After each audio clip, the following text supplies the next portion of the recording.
안녕하세요. 자산은 줄어들고 부채는 늘고 가구당 빚 9천만원 안고 산다고 얘기합니다. 근데 저건 이제 평균이잖아요. 평균이기 때문에 실제로는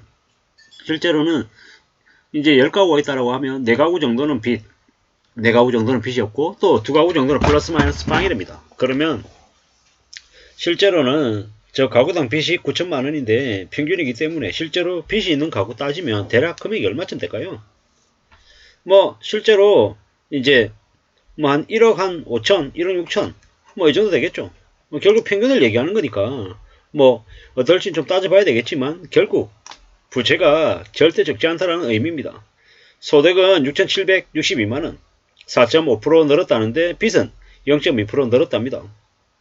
뭐 우리가 잘 알고 있다시피 집값이 떨어지니까 가구당 평균 자산이 처음으로 감소를 보였답니다.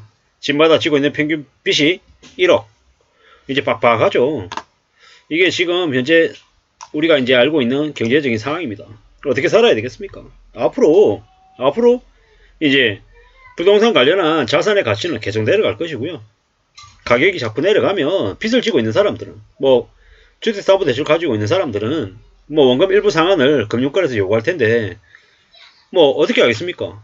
이제 허겁지겁 이제 빚 갚느라고 정신 이제 못 차리겠죠. 근데 지금의 정부가 질서 있는 뭐 집값 뭐 조정이 될 수 있게끔 좀 여건들을 만들어줘야 되는데 그러지 않고 계속 지금 어떤 식으로든 부동산 가격을 떠받들려고 지금 계속 유지시키고 있습니다.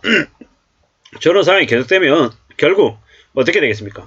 나중에 어느 시점에 한 방에 우르르 떨어지는 그냥 통제 안 되는 그런 일들이 생길 수밖에 없는 거죠.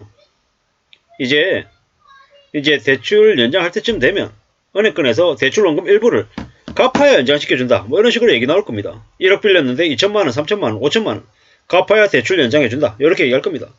대출 만기 2달 전에 통보할 거고요. 못 갚으면 압류, 경매 처분 들어가는 거죠. 2024년 상반기부터 경매가 폭증일 거다. 또 금매도 엄청 늘어날 거다라고 얘기합니다. 우리가 잘 알고 있다시피 2024년 5월 1일부터 경기대응 완충자본 적립 1% 적립합니다. 이제 그때부터 시작이죠. 그걸로 끝이 날까? 아니죠.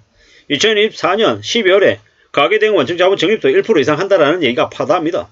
뭐 결국 그러면 2% 이상이 이제 올라가는 건데 답이 나오겠냐라는 거죠. 빡빡한 거죠. 뭐 이래저래 은행들이 적립해야 되는 자본이 2%가 늘어나면요. 뭐 그럼 이제 실제로 은행들이 이제 대출자들에게 대출 이자 올리는 게 2% 올리는 걸로 끝낼까? 아니죠. 3% 4% 올립니다. 뭐 이제 엄청 빡세지는 거죠. 우리가 1997년 IMF 때 예금금리 12%, 대출금리 24%, 26%, 30%막 이랬었습니다. 그러한 일들이 앞으로 안 벌어진다라고 누가 장담하냐라는 겁니다. 대출금리 2% 하다가 갑자기 5% 6% 하면요. 이자 부담액이 2.5배가 늘어나는 건데 200만원 내는 사람이 500만원, 300 내는 사람들이 뭐 6, 700, 800 이렇게 내면요. 견딜 수 있겠냐고요. 못 견딘다라는 겁니다. 우리가 최근에 뭐 직방, 뭐 다방, 뭐 LG 디스플레이, 롯데마트, 뭐 롯데네트워크스, 뭐 롯데홈쇼핑, 뭐 SB삼립, 뭐 메일, 뭐 이래저래 여기저기의 기업들이 이제 구조조정 한다고 난리죠. 뭐 35세 이상 직원 대상 뭐 이렇게도 얘기하고 근속연수 3년 이상 직원들도 내보낸다고 얘기할 정도로 매우 상황이 안 좋죠. 부동산 폭망, 주식 폭망, 뭐 기업들은 기업들대로 이제 이자 내고 나면 영업이익 대비해가지고 돈 벌어서 이자도 못 낼 정도의 상황까지 이제 온 거죠. 이게 다 마이너스입니다. 대형 경제 폭탄이 터진다고 해도 이제 뭐 그렇구나 그러려니 뭐 이럴 이제 정도인 거죠. 상황이 많이 안 좋다라는 겁니다. 지금 이제 이런 상황인데 너무 소홀하게 너무 쉽게 뭔가를 생각한 이들이 많은 것 같습니다. 정신 바짝 차리고 살아야죠. 어떻게 되려나? 어떤 일들이 벌어지려나?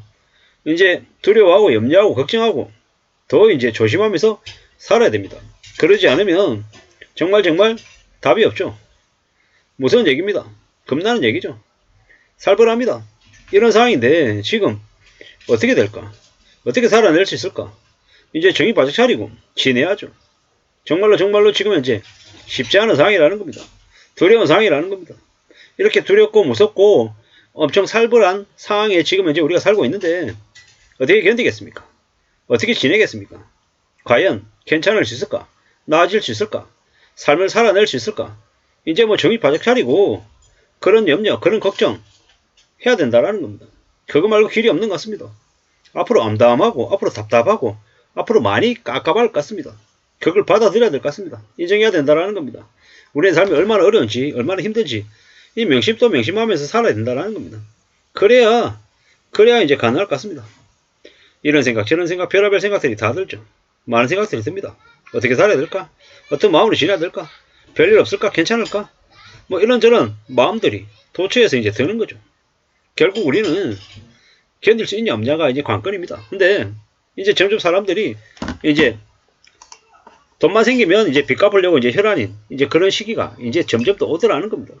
답이 없는 거죠. 대출 원금하고 이자 갚는 것도 이제 힘들다라고 얘기하죠. 대출 이자가 2배 올랐답니다. 감당이 되냐라는 겁니다.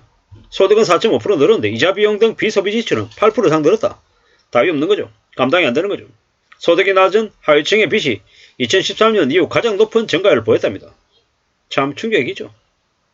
충격입니다. 2012년 조사 이후 처음으로 자산 감소가 나타났답니다. 앞으로 부동산 가격이 더 떨어질 텐데 그러면 저 자산 감소는 더 심해질 거다라는 겁니다. 뭐 이게 어제 오늘 얘기가 아닌 거죠. 자산에서 빚만 남는 자본 잠식이 개인에게도 이제 시작이 된답니다.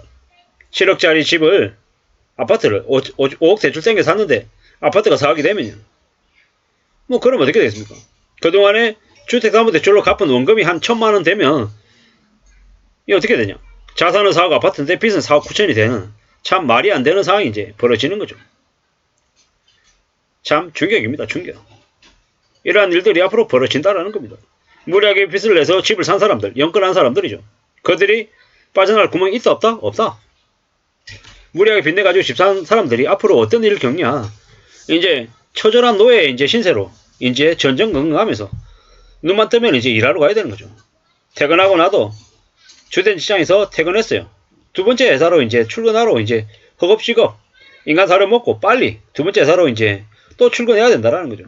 그렇게 해서 퇴근하면 새벽 2시, 3시 그리고 잠 서너 시간 자고 아침 7시에 일어나가지고 또 원래 첫 번째 회사 또 출근하고 그러면 살아도 허덕이는 거죠. 생활비하고 원금 갚고 이자 갚고 하면 그다지 그렇게 힘들게 빡세게 살아도 남는 돈 없고 허덕이면서 계속 사는 거죠. 근데 그렇게 계속 살 수 있냐고요. 3년 5년 이상 그렇게 살면 몸에 병 오죠. 그러면요 제대로 못 살아간다라는 겁니다. 이게 이제 빚낸 사람들이 이제 앞으로 살아갈 모습이다 라고 생각해야 됩니다. 자산, 부동산 가격이 하락하면서 전체 가계 자산도 줄어들고 있고 대출이자 부담, 원금, 이자, 납부에 대한 부담이 2배 이상 늘어나면서 삶이 더 어려워진다. 더 힘들어진다. 라고 보면서 우리는 앞으로 어떻게 살아야 될지 곰곰이 생각해야 될 것 같습니다. 이상입니다.